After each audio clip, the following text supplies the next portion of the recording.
Ladies and gentlemen, boys and girls, and my dear fellow gamers, welcome to the ROG Showdown series for Rainbow Six Siege, supported by Ubisoft. I'm your caster Baba Gusta with my co-caster Foxtrot and our spectator Ace, as we are here for the second qualifiers of this tournament. To give you guys a bit of a recap, we did get to see the finals match in the first qualifiers. It was Kira Esports and Team Extraordinaire who got themselves a spot in the grand finals, which means that there is only three more qualifiers left. Starting off with the second qualifiers, we still have two more spots to the lead. Who's going to take it? We're going to see that in the first match. And that is going to be none other than Total Depression going up against Team Fuzakin on map Clubhouse. So, Foxy, how excited are you in the second qualifiers? I'm very excited, Baba Gusta, and I think let's head into the match directly and let's not waste any more time. Total Depression, a team that I'm sure has bagged a little bit of attention with the kind of name that they've got for themselves. But on the other hand, we've got Team Fuzakan, a team that has been around. So, Baba Gusta, heading into the ban phase, we've already seen Thatcher being taken out, and there you go. Jackal, after a long time, has come out to be the ban here on Clubhouse. What are your predictions on the defensive side? I mean, for the defensive side, Foxy, I wouldn't. It will go standard wise, banning the Mira as well as trying to ban the the denial operators. That would be the Kaid. It's been banned on the side of Total Depression. So no more of the Kaid being placed right from the walls of CCTV to make sure that the attackers wouldn't have a lot of problems dealing with it. Although, though, on the side of Team Fuzakin, we might be able to see a Mira ban, or maybe we might see a Maestro ban pick coming in from them. And looks like both of them isn't going to be. So the final ban is going to be the Melusi. Because, since the map is in Clubhouse, the most standard bans that you get to see is, either banning the Thatcher, trying to ban the Heart Breacher Hibana, and then you have the denials, the Kaid, and the Mira to make sure that the defenders won't have much more of an advantage. Although the first side being on second for CCTV, we are about to find out. But first, let's just introduce the rosters. On the side of Team Total Depression, we have Mercy, Dark Boy Sup, OG Endeavor, Fire Phoenix, and Kakashi. And on the side of Team Fuzakan, we have Flaix, Dauzan, Braindead, Jim, and Deathclaw.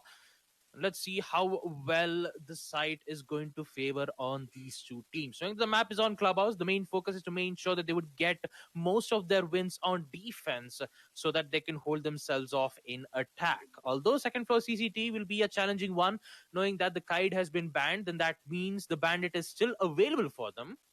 Although the Maverick pick from the attack will be the only problem, and a bit of a problem knowing that the CCT wall will be open.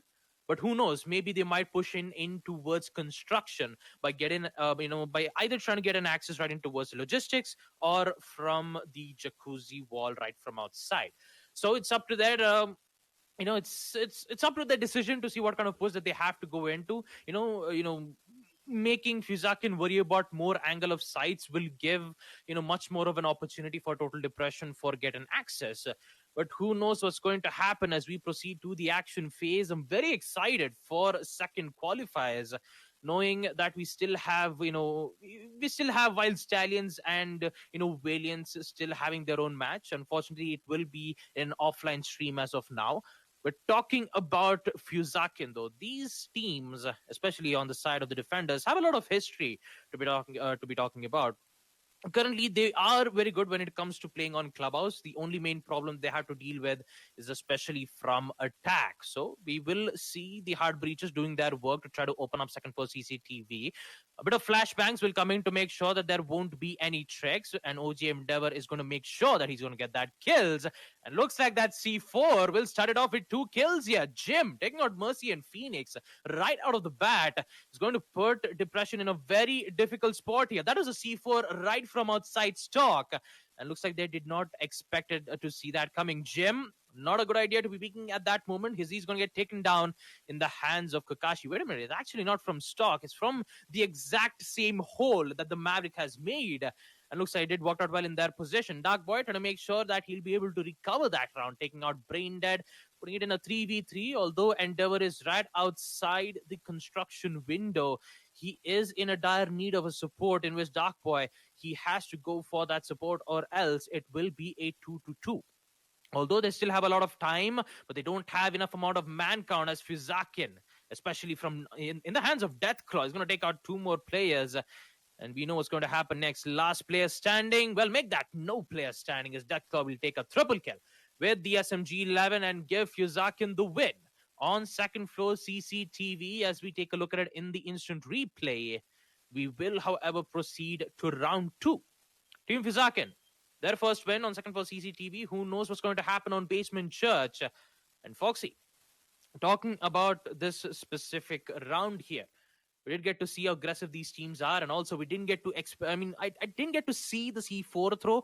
Maybe it was, maybe it was being thrown right from the drone hole or from the exact hole where the Maverick has thrown it, because talking about those two C4 plays, it was a lot, and that is going to give Fuzakin the win that they need. Talking about the second round, though, Basement Church, again, we won't be able to see any changes between the operators as we speak of.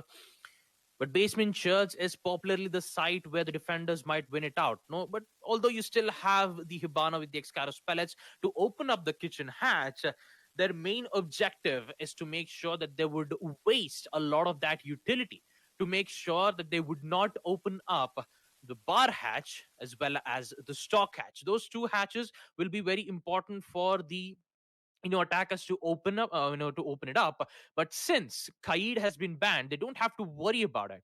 The only thing they have to worry about is the impact tricks coming in from the defenders, in which you still have Deathclaw placing one of the deployable shield right from nearby the right near the dummy spot, to make sure he'll have the angle in towards the tunnel. So I believe Brain Dead will be holding in from the tunnel as well, with a deployable shield and a total of 3 ADSs.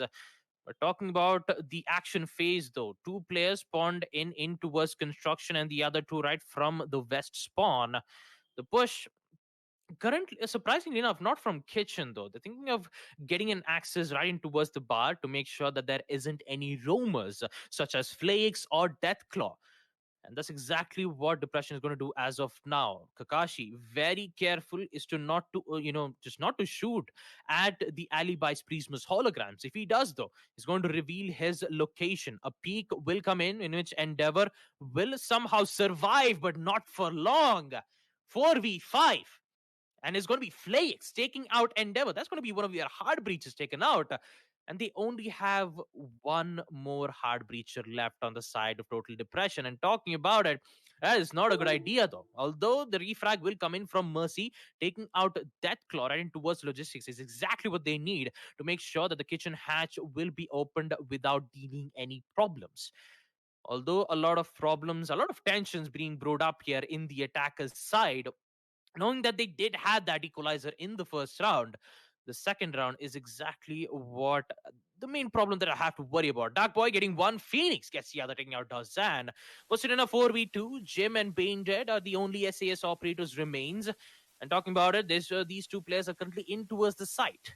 No way in, no way out. They just have to hold this site as best as possible. Sees the player into his kitchen, though, but will not take out his position as of now. And talking about it, it is a lot of problems dealing with a huge problem with the smoke gas canisters. He will be able to pick it up, but he needs to make sure that they would not go in for the plan. That's the mute with the SMG-11, and so does Brain Dead, who is prepped and ready for the push in towards the Moto. Not a good idea to be looking from behind, but that ping is exactly what's going to make him focus on that specific direction. Blue push, Moto push, and also from the main stairs push coming in from Total Depression. It's a huge possibility. Gets denied from one angle, taking out Mercy, but Dark Boy is here to take out Jim. 3v1. And now it is Brain Dead in a very difficult spot here. In a very difficult position. He's going to take out one more. Rips out the shot. Can he get the shot? Yes, he does. 1v1. Brain Dead with the triple. Can he get the final one? Yes, he does. Ladies and gentlemen, Brain Dead with the 4K is going to give Team Fuzakin the win on second round Basement Church. Oh boy. What an amazing one as we take a look at it in the instant replay as well. But a bit of a short problem right away, ladies and gentlemen. We're just having some technical issues, a bit of technical difficulties. So we're just going to take a bit of a short break, and we'll be right back after this. Don't